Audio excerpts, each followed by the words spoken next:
Такими активными, яркими, запоминающимися стали эти 3 дня выборов президента России в Татарстане. 2 часа назад закрылись все избирательные участки в республике. Добрый вечер. Это наш итоговый выпуск новостей в студии Лина Зинатуллина. Предварительные цифры, активность избирателей и настроение дня в ближайшие полчаса. Трехдневные выборы завершены. Совершенствуется с точки зрения техники, с точки зрения вообще обстановки на выборах. Как в республике прошел финальный день голосования, расскажет Рамиль Шайдуллин. Всей семьей на выборы, телемарафон на ТНВ с утра до позднего вечера. Здрасте. Чудесно. Более 100 участников. Гостей встречал Тимур Бекмурзин. В Казани развернулась широкая масленица. О, как пошло! Встречала весну и Алия Хайрудинова. Сначала на выборы, потом на открытие горнолыжного комплекса. Мы сделали свой выбор и сейчас уверенно пойдем кататься на лыжах. Новую горнолыжную трассу в Мамадыше испытала Вероника Гайнутдинова. Итак, по данным экзит-полов, 89% голосов избирателей в Татарстане набирает Владимир Путин. Данные в едином информационном центре озвучили после закрытия участков. 4,2% голосов за Николая Харитонова от КПРФ, 4% за Леонида Слуцкого от ЛДПР, 1,9% за Владислава Дованкова от партии «Новые люди». Социологи Фонда общественного мнения Татарстана за 3 дня голосования при выходе из участков опросили 11 тысяч человек. Прежде всего хочу подчеркнуть, что выборы прошли при весьма высокой явке.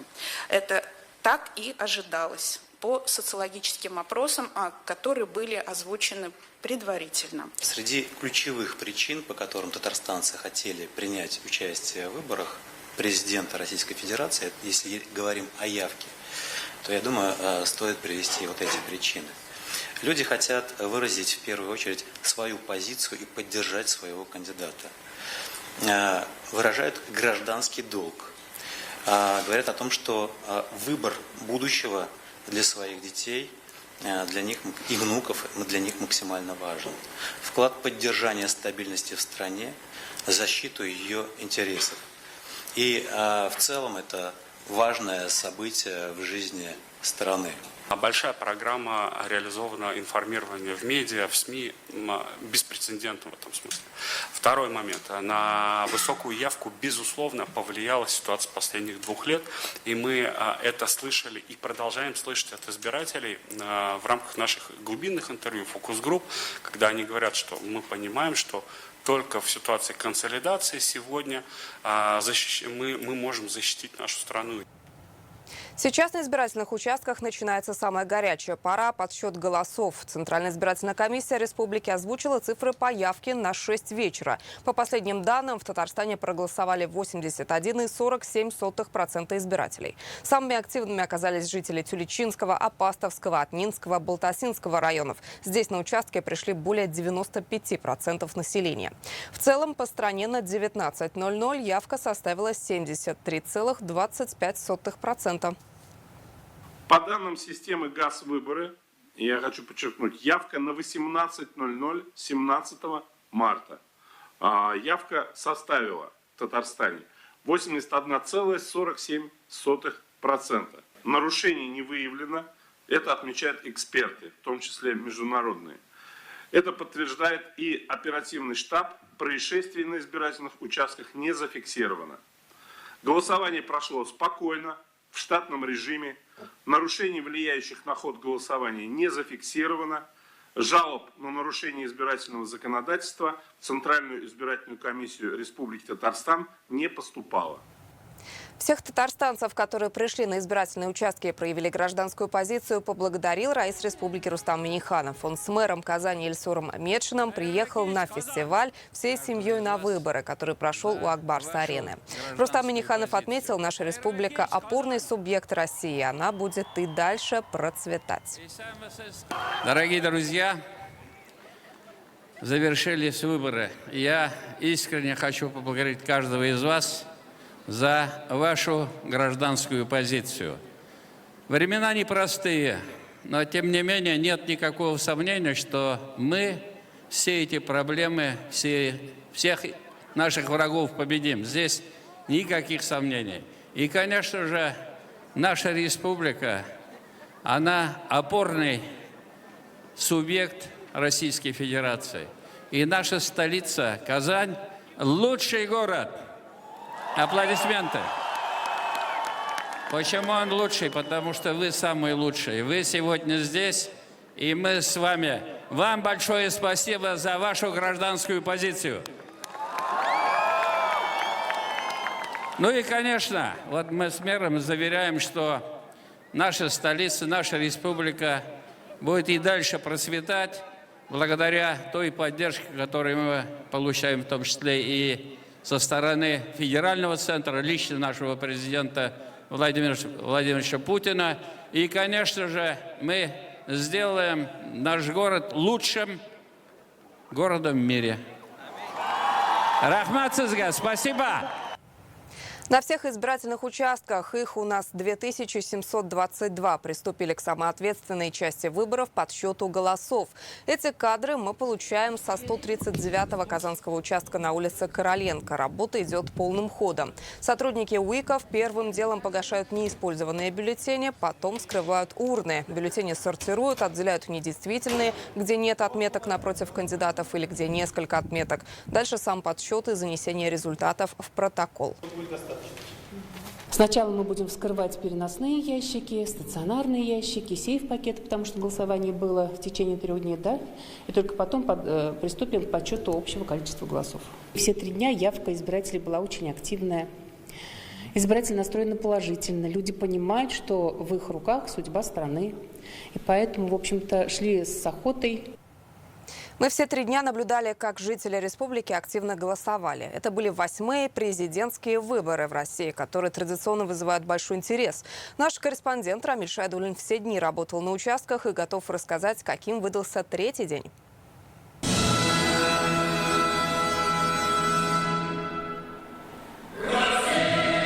Здесь выбирают будущее, гордятся настоящим. Работа на 165-м участке началась с гимна России. Настроение замечательное, это моя ответственность. Именно с таким настроем и настроением ходили на выборы во времена СССР, вспоминает пенсионер Нина Бажанова. Отмечает, сейчас все иначе, но все так же ответственно. Совершенствуется с точки зрения техники, с точки зрения вообще обстановки на выборах. То есть мне очень нравится. Как говорят на этом участке, большинство избирателей проголосовали за минувшие 2 дня. Сегодня идут те, кто отложил это на финальный день. Но идут с самого утра, идут одни и с семьями. Говорят, важно не только выполнить свой гражданский долг, но и полноценно провести выходной. Среди них казанец Сергей Романов пришел на выборы одним из первых, рядом с сыновьями. А почему именно с сыновьями? Дочек нету. Были бы дочки, с дочками прошел бы. Руководство республики проголосовало еще в первые 2 дня выборов. Рустам Минниханов, Минтимер Шаймиев, Азгат Сафаров, Фарид Мухаммеджин и другие. Сегодня свой гражданский долг исполнил президент Академии наук Татарстана Ривкат Минниханов. Пришел на выборы с супругой. Проголосовали на 366-м избирательном участке. Признались, для них выборы – дело семейное. Голосуем всем семьей в любом случае. Да, а детей я заставил проголосовать пораньше всех. Кто-то уехал. То есть это такое внутрикорпоративное отношение, что человек должен обязательно проголосовать. Вместе с супругом на избирательный участок в Челнах пришла и руководитель музея-заповедника Елабуги Гульзада Руденко. Выбрали финальный день, когда у обоих выходной. Конечно, значительно удобнее, мне кажется, для любого гражданина Российской Федерации, когда есть возможность проголосовать в любое свободное для него время, пятницу, субботу, воскресенье. Это достаточно такие дни, когда человек может рассчитать свое время и прийти на избирательные участки и отдать свой голос. Руководитель татарстанского филиала фонда «Защитники Отечества» проголосовала на 455-м участке Казани. Призналась, не пропускает выборы с самого детства. Атмосфера совершенно особая была в этот день в школе. Звучала музыка, продавались различные вкусняшки. Вместе с родителями мы заходили в кабинку. Они нам давали свой заветный бюллетень, который мы сами своей рукой клали в соответствующую урну. Похожие воспоминания у участника СВО из Казани. Военнослужащий с позывным «Марс» с января прошлого года на спецоперации. Сейчас проходит реабилитацию. Пользуясь случаем, пришел на избирательный участок. Говорит, там он выполняет воинский долг. Здесь обязан исполнить гражданский. Для меня это ощущение праздника. Вот. Ну, как из детства всегда это были какие-то там вкусности, какие-то там буфет, еще что-то. Ну, приподнятое настроение. Вот. И будучи уже военным офицером, всегда в выборах принимал участие, всегда выражал свою позицию. Участки работали до 8 вечера, поток избирателей не прекращался на протяжении всего дня. Семьи, друзья, родные за 3 дня всех сплотили главные выборы страны. Рамиль Шайдуллин, Адель Мендубаев, ТНВ, Набережные Челны, Казань. Не просто процедура, а настоящий праздник. Так выборы в Татарстане оценили международные наблюдатели и эксперты. Все 3 дня голосования они находились на избирательных участках. В республику прибыли 3 человека от миссии наблюдателей СНГ и делегации из 8 международных экспертов из Доминиканы, Индонезии, Танзании, Испании.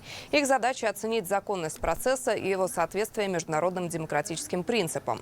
Эксперты объехали 20 избирательных участков, побывали в Казани, на Полисе, Набережных Челнах, Альметьевске, Болгаре и сельских районах республики. Итоги поездок они подвели в едином информационном центре.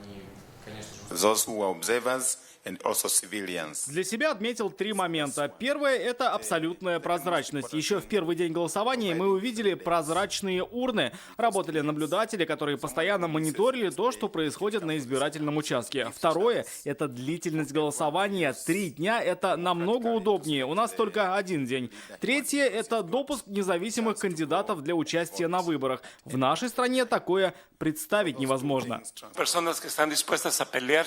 Мы наблюдали очень хорошо организованный процесс. Каждый член избирательной комиссии чувствует себя частью единого целого, вносит свой личный вклад. Дети приходят с родителями, в их глазах радость, и они уже хотят голосовать. Они уже изъявляют гражданскую позицию.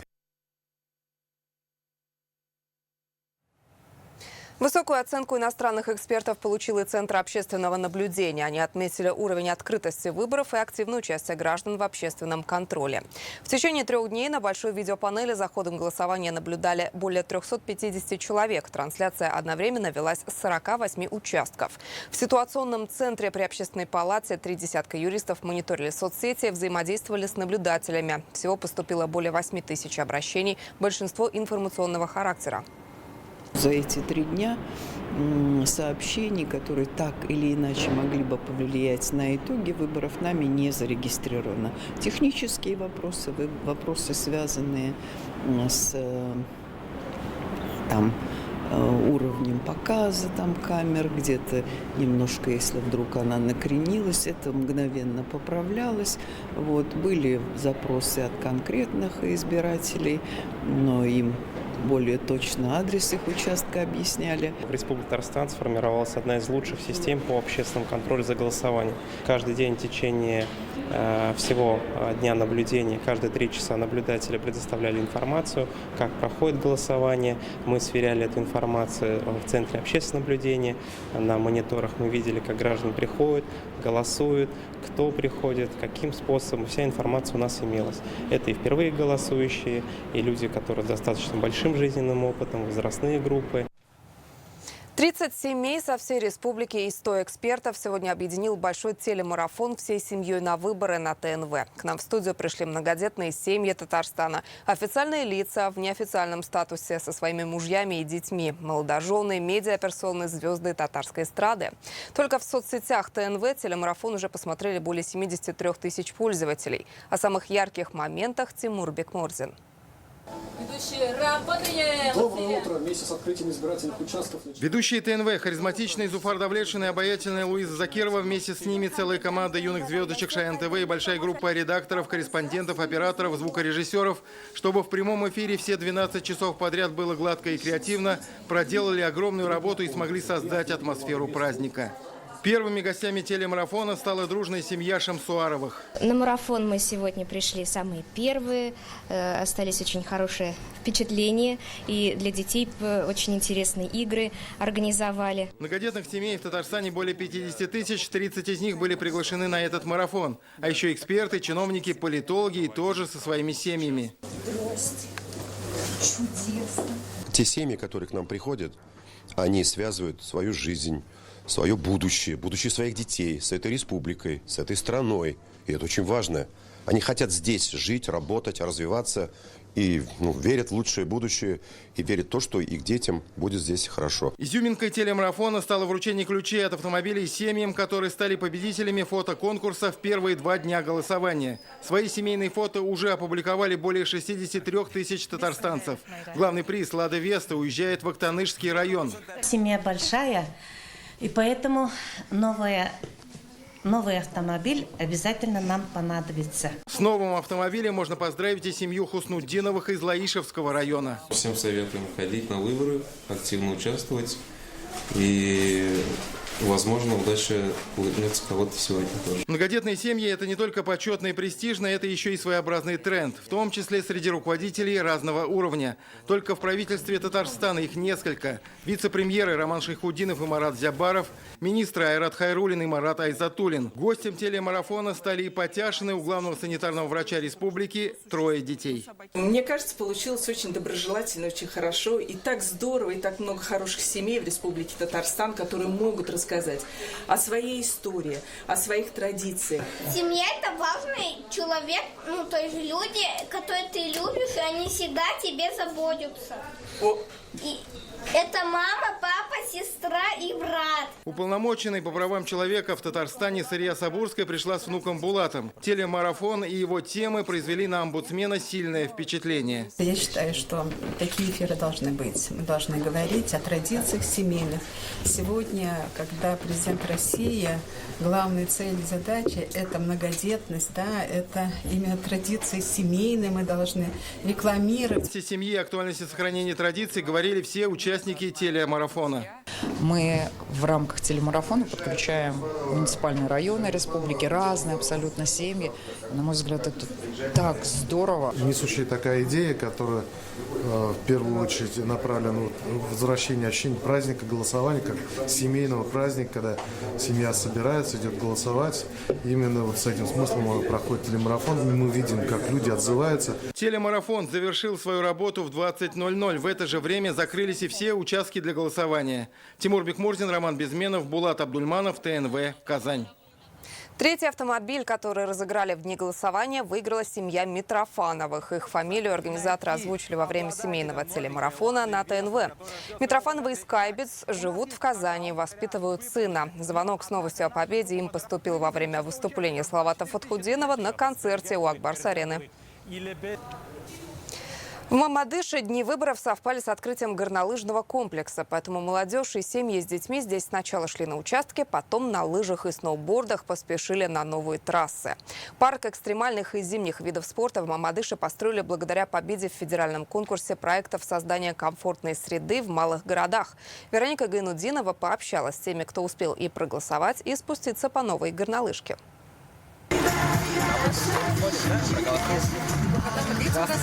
Захарова из Мамадыша, семья спортивная. На выборы идут уже со снаряжением. Женаты 11 лет, воспитывают 2 дочерей. Пришли на выборы, потому что голосуют за будущее детей. С утра рано проснулись, взяли свой инвентарь и первым делом пошли на выборы. Мы сделали свой выбор и сейчас уверенно пойдем кататься на лыжах. Очень радует, что наши дети и дети наших друзей, и жители города Мамадыш смогут с маленьких лет вставать на лыжи и кататься. Павел Пестеров на свой участок тоже пришел со снаряжением. Он катается на сноуборде. После голосования будет осваивать новые мамадышские спуски. Это проявление гражданской позиции.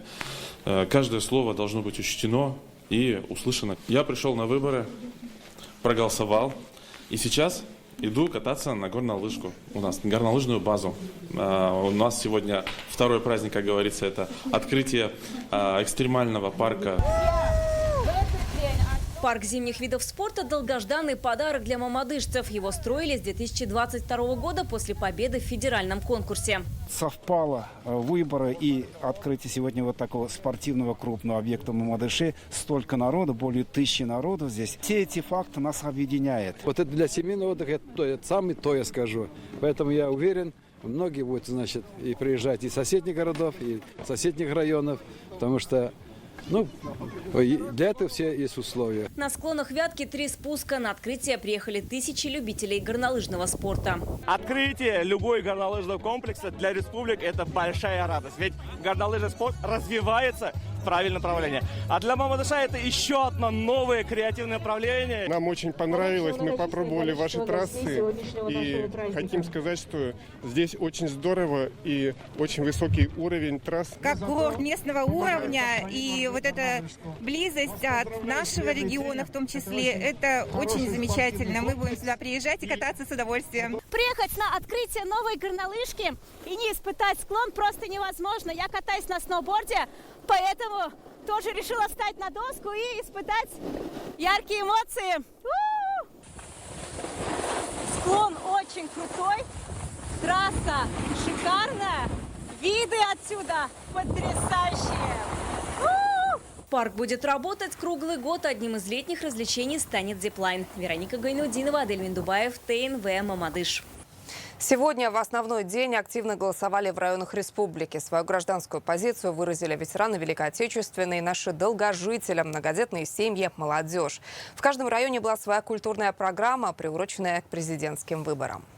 Выборы – это большой праздник. 99-летний Каим Самигуллин никогда не пропускал выборы. Участник Великой Отечественной войны, аксакал села Чулпаново. В 41-м на фронте получил ранение и потерял ногу. Сегодня, несмотря на возможность голосовать на дому, лично пришел на избирательный участок. Это мой гражданский долг, говорит Каим Самигуллин. В 46-м году, наверное, было-то. Я тогда работал в сельсовете секретарем, на выборах участвовал хорошо, всех списки все составляли, стариков, старух на лошадях водили, своего правителя выбираем, своего руководителя. К этому участку прикреплены 537 человек. Многие приходят с семьями. И детей приучаем с детства уже посещать такое событие, чтобы они понимали, что о важности всего этого, потому что от этого всего зависит будущее, прежде всего, наших детей. Глава Зеленодольского района Михаил Афанасьев на голосование пришел с цветами. Так совпало, что сегодня свой 60-летний юбилей отмечает член избиркома Светлана Ямщикова. Именинница полжизни посвятила работе в сфере ЖКХ. Ей самый большой букет. Остальные сотрудницы комиссии тоже не остались без внимания.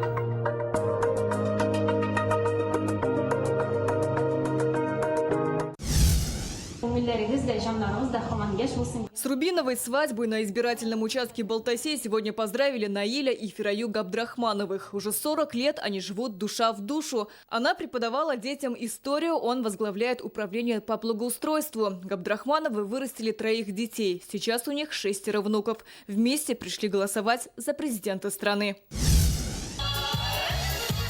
Масленичными гуляниями, хороводами и вкусными блинами запомнится последний день выборов в Высокой горе. Сразу после голосования жители провожали зиму. Целый день работали сельхозярмарки. Вся продукция от местных производителей. Первый раз в этом году пришли с детьми, у меня их 3, на праздник Масленицы. Погода у нас прекрасная, угощений очень много. Пришла проголосовать на выборах и попала на Масленицу. Здесь на Высокой горе замечательная Масленица.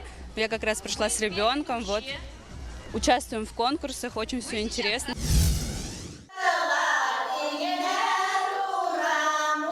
Кряшинскими песнями сегодня встречали избирателей в селе Новые Усы Муслюмовского района. Так, на участке в местном доме культуры настроение всем поднимал фольклорный ансамбль. Уже более 40 лет они исполняют кряшинские народные песни на республиканских сценах. После маленького концерта все артисты отдали свои голоса. Душа у нас еще молодая, с приподнятым настроением, с песнями сразу сюда, на выборы. Проводы зимы мы, всех без исключения. В молодежном парке Буинска для жителей организовали спортивные соревнования и мастер-классы по приготовлению блинов. После вкусного чаепития можно и проголосовать. Под баян в пляс спустились и тетюшские избиратели. Ирина Васильева, ТНВ, Татарстан. Сегодня в Казани отмечали широкую Масленицу. Главное городское народное гуляние развернулось перед Акбарс-ареной. Сюда можно было прийти со специальным браслетом проголосовавшего. Весну встречала и Алия Хайрудинова. Широко, с песнями и плясками празднуют казанцы и гости столицы Масленицу. Зима в этом году выдалась снежной и затяжной, поэтому весну здесь встречают с особым размахом. Кто-то сбивает блин, кто-то забрасывал ложки в корзину, а на сцене развернулось целое представление. Среди гостей даже Александр Пушкин с героями из своих сказок. Масленица бывает раз в год. Спеши отпраздновать, народ! У многих казанцев сегодня выходной, и воскресенье стало основным днем для главного выбора. После голосования на своих участках самое время отведать масленичные блины с пылу, с жару.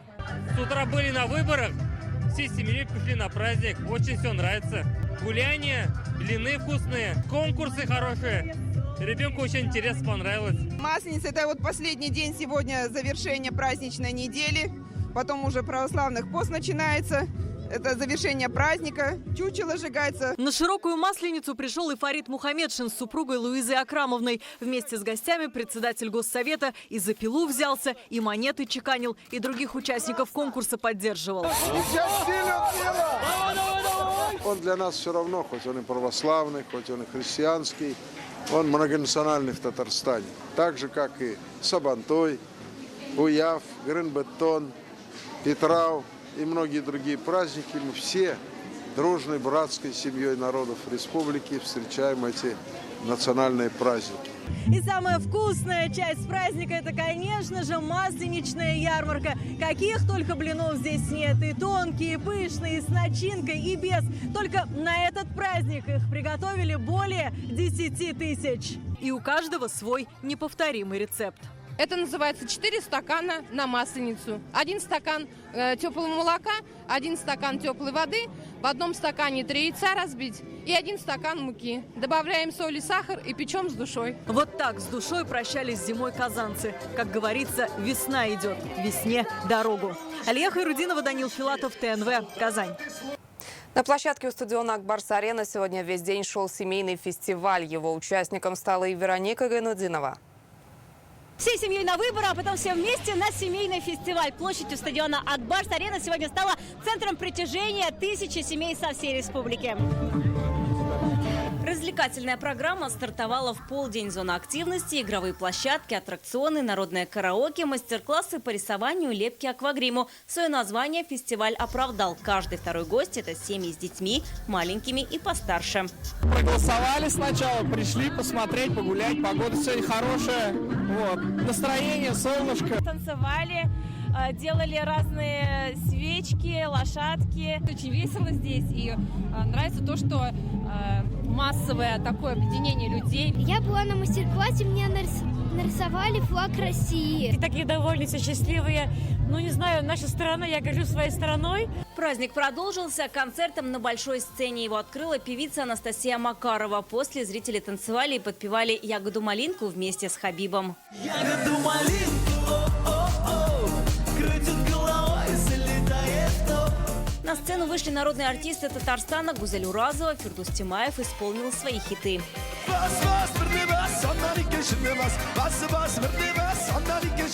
Популярный российский певец Ваня Дмитриенко и спел, и рассказал о своей семье. Для меня большое счастье говорить о своей семье. У меня всегда была настоящая поддержка за спиной, у меня всегда была потрясающая атмосфера дома. В 6 вечера стартовал тематический блок, посвященный Крымской весне. Завтра наша страна отметит 10-ю годовщину воссоединения Крыма с Россией. Этой теме сегодня посвящена 2-часовая концертная патриотическая программа. Очень важная дата для всей нашей необъятной, родной и любимой страны России. 10-ю годовщину воссоединения Крыма и Севастополя с Россией отмечаем все мы, дорогие друзья. Это знаменательная дата и исторически важное событие. На сцене известный казанский коллектив «Волга-Волга» – Государственный камерный хор Татарстана.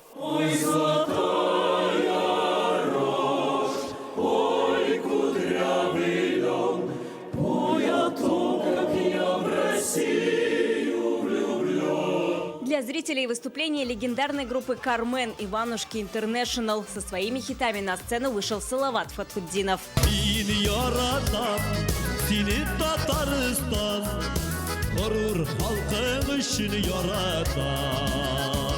Завершил концертную программу семейного фестиваля «Хор турецкого».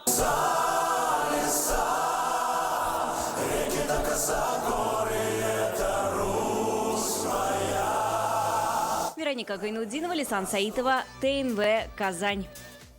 На этом наш специальный выпуск новостей завершен. Таким был третий день выборов президента страны в Татарстане. Я с вами прощаюсь. До завтра.